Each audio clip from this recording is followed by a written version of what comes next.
ভাই বাংলাদেশে নিত্য নতুন অনেক রকম ঘটনা ঘটে চলেছে। এও এক মনে হচ্ছে এক নতুন উৎপাত আবার বাংলাদেশের একটা জুটে গেল। এ হচ্ছে আমার কাছে একটা ভিডিও এসেছে, আমি সোশ্যাল মিডিয়া থেকেই নিয়েছি ভিডিওটা। এই ভিডিওটা আমার কাছে এসছে, এনার নাম হচ্ছে আহমেদ শিকদার। 71-এর গেরিলা যোদ্ধা ছিলেন, 71-এর চেতনায় 24-এর কমান্ডার বাহিনী গড়ে তুলেছিলেন। তিনি হচ্ছেন চিফ কমান্ডার বলে তিনি দাবি করছেন।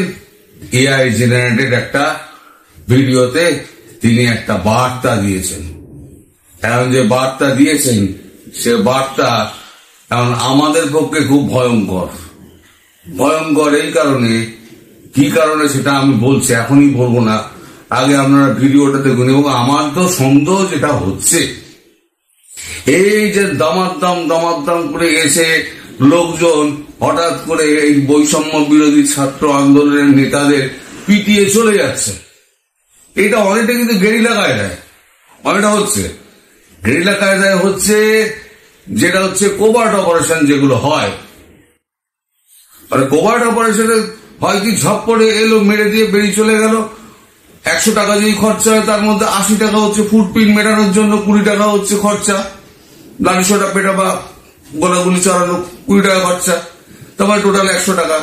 কোভার্ট অপারেশন হচ্ছে এরকম, কারা পেটাচ্ছে, পিটিয়ে কোথায় চলে যাচ্ছে তো পাওয়া যাচ্ছে না। এরপরে এই সমস্ত যদি বাড়তে থাকে গন্ডগোল, তখন পরে আমার আবার আতঙ্ক আবার চেপে বসবে যে ভাই এই আবার নতুন কি উৎপাত শুরু হলো। এখন তো বাংলাদেশে তো কোনো আইন শৃঙ্খলা বলে তো কিছু নেই। আগে ভিডিওটা দেখুন, ভিডিওটা দেখার পর তারপর আমি মাঝে মাঝে স্টিল করে দেবো, নইলে তো ইউটিউবে হয়তো রেস্ট্রিকশন আটকে দিতে পারে, তাই মাঝে মাঝে আমি স্টিল করে দেবো। তো ভিডিওটা দেখুন।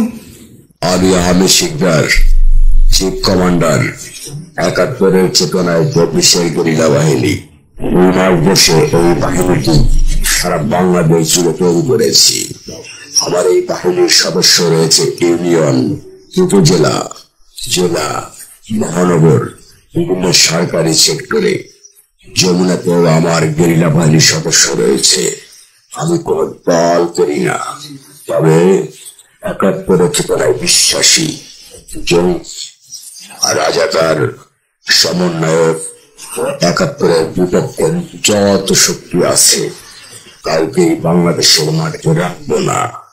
অবৈধ ইউনুস ও গঙ্গেরা পালানোর যে সব এঁকেছে, ওই ছকের মধ্যে আমার বাহিনীর সদস্য রয়েছে। 71-এর চেতনায় বিশ্বাসী শেখ হাসিনাকে জঙ্গি হামলার মাধ্যমে দেশ ছাড়তে বাধ্য করা হয়েছে 5 তারিখ। ওই 5 তারিখে বৈধ প্রধানমন্ত্রী শেখ হাসিনাকে গণভবনে বসাবো, এটাই আমার চ্যালেঞ্জ। পারলে ঠেপাও। বাংলার সাধারণ জনগণকে সাথে নিয়ে নিধন কর্মসূচি শুরু। Mission star. এই যে নয়া উৎপাত যে শুরু হলো, এই নয়া উৎপাতে এখন আমার শঙ্কা বেড়ে গেল এই কারণে যে আবার এই যে সমন্বয়ক, তারপর উপদেষ্টা, এই ল্যাংমোটা উপদেষ্টা যারা আছে তারা আবার না বলে বেড়ান এটা রয়ের দান, এর পেছনে র আছে। পাকিস্তানে কিছু হলে পাকিস্তান সঙ্গে সঙ্গে ও রা ও র বলতে পারে, রা রা মুদি আর রা, এই হচ্ছে পাকিস্তানের কিছু একটা হলো। তাহলে আগে ছিল রা, এখন ভেতরে ভেতরে নিজেরা এত মার খাচ্ছে, নিজেরা মার খাওয়ার পরে এখন রায়ের নাম বলে গিয়েছে, এখন নিজের বাপের নাম মনে পড়ছে।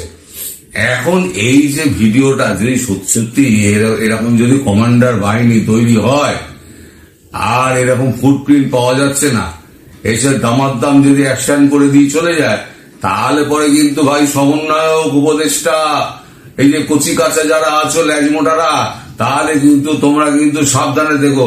আর ভুলেও কিন্তু রয়ের নাম নেবে না। একবার আমি ভুলে বলে ফেলেছিলাম রাগের চোটে, কোন দিন দেখবেন যে একটা দুটো টপকে যাচ্ছে অদৃশ্য গানম্যানের মতো। ও কখনো ভাববেন না যে এটা রয়ের পাঠানো। র এসব কাজ ফাজ করে না, এইসব একদম র করে না। যারা করছে তারা করছে, এই সমস্ত হচ্ছে প্রাইভেট গুন্ডাদের নিজস্ব ব্যাপার, এর মধ্যে ভারতবর্ষের কোনো সম্পর্ক থাকে না। যেমন ইনি একদম স্বঘোষিত দাবি করছেন যে ইনি চিফ কমান্ডার আহমেদ শিকদার, ইনি ৭১-এর চেতনায় বিশ্বাসী এবং ২৪-এর গেরিলা বাহিনী তিনি তৈরি করেছেন এবং সারা বাংলাদেশ এনার বাহিনী ছড়িয়ে আছে। খুব শিগগিরই এনার অ্যাকশন শুরু হয়ে যাবে। সেটা যদি হয় তাহলে কিন্তু খুব ভাবার বিষয় ভাই। আমি তো খুব চিন্তিত, বিশেষ করে এই কচি কাছে উপদেশটা যারা রয়েছে গোপ গজাইনি, তাতে যদি ঠুকে দেয় তাহলে পরে তো রই কাণ্ড হয়ে যায় ভাই। বাংলাদেশের যুব সম্প্রদায়ের একটা বেশ ভালো সম্প্রদায়, মানে গরিষ্ঠতম একটা অংশ যদি দুনিয়া থেকে বিদায় নেয় এদের হাতে, তাহলে পরে খুব চিন্তার ব্যাপার। আমি খুব চিন্তান্বিত।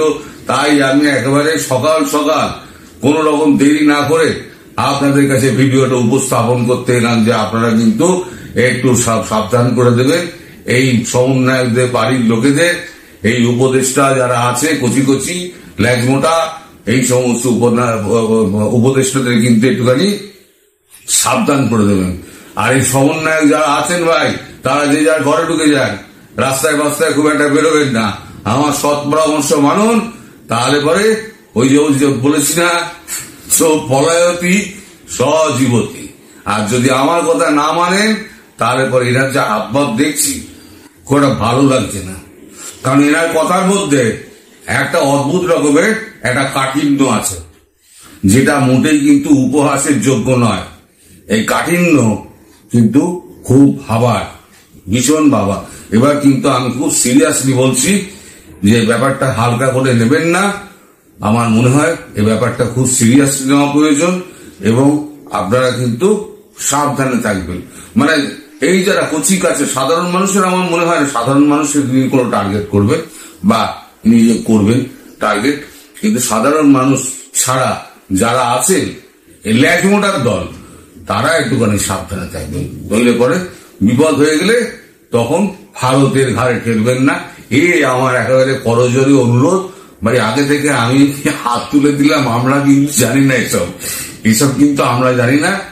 পরে বলবেন না যে আমাকে তো কেউ কেউ রয়ের এজেন্ট বলে তাকিয়ে দিয়েছে, পাকিস্তানের রয়ের এজেন্ট বলে তাকিয়েছে মেজর গৌরব আর্যকে। ওখানে সবাই বলে মেজর গৌরব আর্য তিনি হচ্ছেন রয়ের এজেন্ট। আর এখানে বাংলাদেশে সবাই বলে তরুণ ঘোষ নাকি রয়ের এজেন্ট। ভাই আমি রয়ের এজেন্ট ফেজেন্ট না, রয়ের সঙ্গে আমার কোনো সম্পর্ক নেই।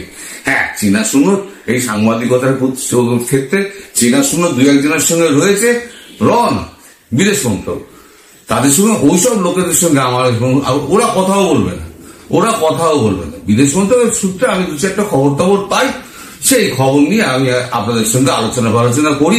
এর বেশি আমার কোনো যোগ্যতা নেই।